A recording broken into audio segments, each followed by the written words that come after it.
Como te decía, los 140.000 millones movilizados por la Unión Europea destinados a España y a otros 11 países siguen creando grandes expectativas entre el empresariado por las posibilidades que ofrece para reactivar la economía. Hoy en nuestra entrevista de portada abordamos los retos y las oportunidades de negocio que ofrece la economía sostenible, la llamada transición verde y en particular los fondos europeos Next Generation. Nuestra primera invitada sabe mucho de todo esto porque ha vivido desde dentro todo el proceso de negociación de estos fondos. Susana Solís es nuestra voz en Bruselas. Es eurodiputada del Parlamento Europeo y encargada de los famosos y esperados fondos europeos. Bienvenida, Susana. Muy buenas tardes, encantada de estar aquí de nuevo. Pues encantada de tenerte. Bueno, ¿qué se cuece por Bruselas? Cuéntanos, ¿qué está pasando por ahí?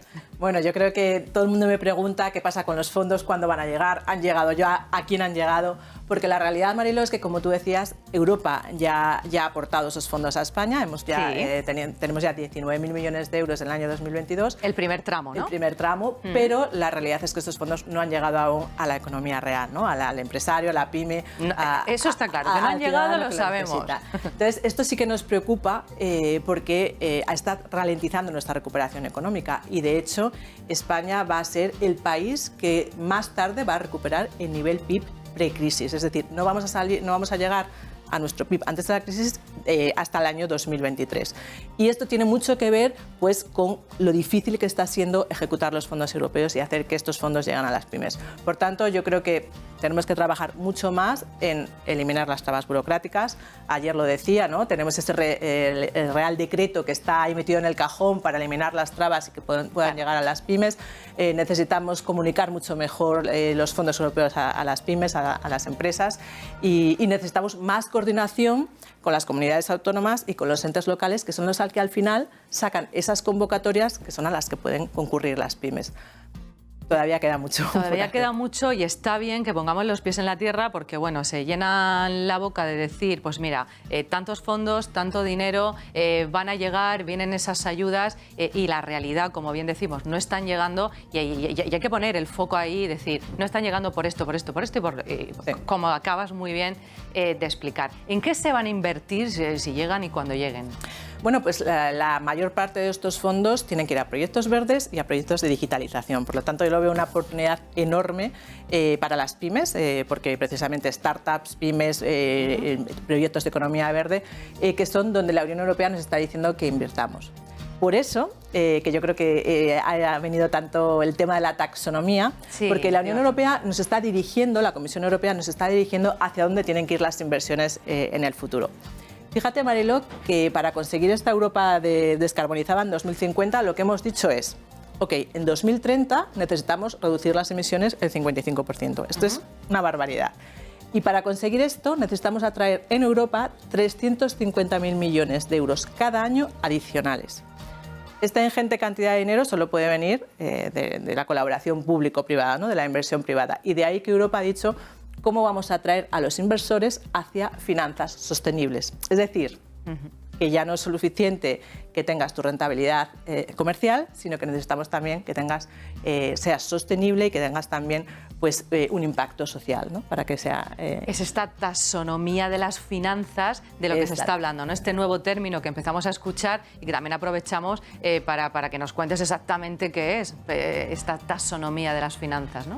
Pues efectivamente, ha habido mucha discusión y mucha polémica, porque lo que ha hecho la Unión Europea es el listado de actividades, vamos a hacer un listado de todas las actividades económicas que se consideran verde. Esto es un trabajo ingente, pero además es importante porque ahora mismo todo es verde, ¿no? ¿O qué es verde? Y a veces nos dan gato por liebre, ¿no? Qué buena pregunta. ¿Qué es verde, Susana? Pues por eso la Unión Europea se ha planteado definir qué es una actividad económica verde, con estándares, qué requisitos debe cumplir y, sobre todo, bueno, es un listado que evoluciona según la ciencia, pero que ha incluido, en la última revisión de la Comisión Europea, ha incluido la energía nuclear y el gas.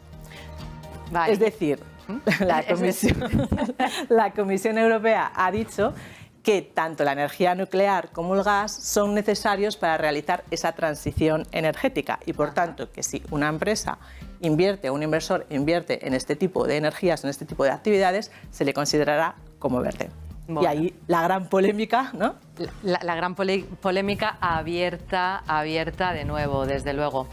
Bueno, ya sabemos más o menos en qué se tiene que invertir. ¿Llegarán entonces esos caminos y esas oportunidades? Yo creo que deben de llegar. Fíjate que tenemos 70.000 millones de euros, que ahora, tengo que decirlo, no son 70.000, son 76.700, porque nos han ajustado el PIB, como hemos crecido menos, nos toca un poquito más, Europa nos da más, y luego tenemos toda la parte de los créditos que ha dicho el Gobierno que también los va a lanzar, ¿no? Y Europa te está diciendo dónde tenemos que invertir en verde, pero lo que es importante es que se van a abrir muchas oportunidades para las pymes, pero yo siempre digo que esta transición es una transición que a largo plazo, desde luego, va a tener grandes beneficios, pero a corto plazo, pues tiene un coste, ¿no? Tiene un coste que tenemos que minimizar, por ejemplo, para las pymes, tenemos que minimizar para las familias. ¿Y cómo lo hacemos? Lo estamos viendo ahora con el precio de la energía. Al final, el precio de la energía sube y esto recae siempre en los más vulnerables o en las clases medias o en las pymes. Europa se está planteando diferentes mecanismos. Primero, tenerlo siempre en cuenta, ¿no? Antes de hacer cualquier legislación, cuál es el impacto. Y luego, bueno, pues nos estamos planteando, por ejemplo, un fondo social del clima, cómo vamos a ayudar a estas pymes a transformarse, porque aquí hablamos de todo el empleo verde que podemos crear, es decir, nuevas oportunidades, startups. Hoy estuve hablando sobre turismo sostenible, sobre economía circular, sobre gestión energética. Estos serían los proyectos más valorados, ¿no? En este momento. Exactamente. Pero luego también tenemos el resto de empresas que se tienen que transformar y que tenemos que ayudarles a transformarse. Y para eso son los fondos europeos, ¿no? Estas convocatorias que están saliendo. Y tenemos que ayudar, entiendo también, el famoso kit digital, del que se está hablando también muchísimo últimamente, que realmente es una ayuda de 10.000 euros para digitalización de empresas, es decir, cantidades ingentes de dinero y al final a la pyme le llegan 10.000 euros para digitalización. ¿Por dónde empezamos con 10.000 euros? Y igual te dan solo un porcentaje de esa ayuda, o sea, no te van a ver. Porque con unos requisitos además muy cerrados, empresas hasta X trabajadores, con una...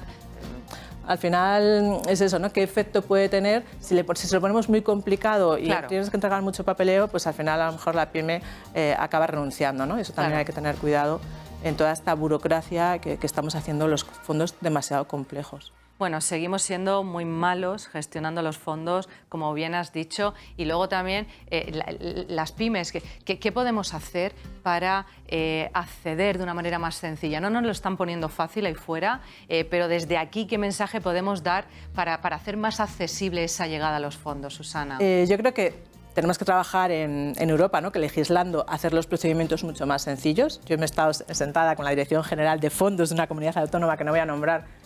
Esto es imposible. Para dar una ayuda de 2.000 euros a una pyme, más de 6 controles hasta que el dinero llega de Europa. ¿De 2.000 euros? De 2.000 euros. Las famosas ayudas a la liquidez de las pymes, 6 controles antes de que el dinero llegue a Europa, pero luego también nos fallamos mucho en la comunicación, ¿eh? Claro. Tener un portal, tener información donde sepan a qué convocatoria pueden acudir con tiempo suficiente y con el apoyo técnico que necesitan. Ese es el gran reto, pero otros países lo están haciendo. Yo creo que falta transparencia, ¿no? La web que nos ha puesto el Ministerio es demasiado complicada, necesitamos transparencia y necesitamos que haya más coordinación con las comunidades autónomas para que puedan lanzar esas convocatorias con más tiempo. Bueno, pedimos desde aquí transparencia, pedimos que lleguen, pedimos que nos escuchen y luego también, da igual la cantidad que sea, pero que llegue, ¿no? Porque nos consta que hay ayudas concedidas que se llevan más de un año esperando que lleguen a las cuentas, ¿no? No de fondos europeos, porque todavía ni están, pero si pasa lo mismo con los fondos europeos, volverá a ser un problema. Pero un mensaje de optimismo y un mensaje positivo que tenemos que acabar siempre dando, Sí, Susana. por supuesto. Yo siempre digo que esto es una oportunidad para España. Tenemos la posibilidad de invertir en talento, de invertir estos fondos en las personas, porque al final toda esta transformación económica, digital, verde, depende mucho de invertir en la capacidad de las personas y en España tenemos la oportunidad todavía de hacerlo bien. Estamos a la última de la cola, pero desde luego que yo creo que vamos a hacerlo porque hay mucho talento en España, tú lo estás viendo aquí en este programa. Sin duda. Y... Eso es lo que nos motiva, este programa es lo que nos motiva. Totalmente, totalmente. Y estoy segura en que entre todos lo vamos a conseguir. Bueno, pues, ahí estamos, lucharemos por ponerlo fácil. Una fecha, solo queremos una fecha, la pedimos desde aquí, gracias Susana, por mantenernos informados de qué cosas se cuecen en Bruselas y sé que estás ahí esperando y luchando porque lleguen cuanto antes a donde se necesitan. Gracias Susana Solís. Muchas gracias. Una brevísima pausa y ya volvemos.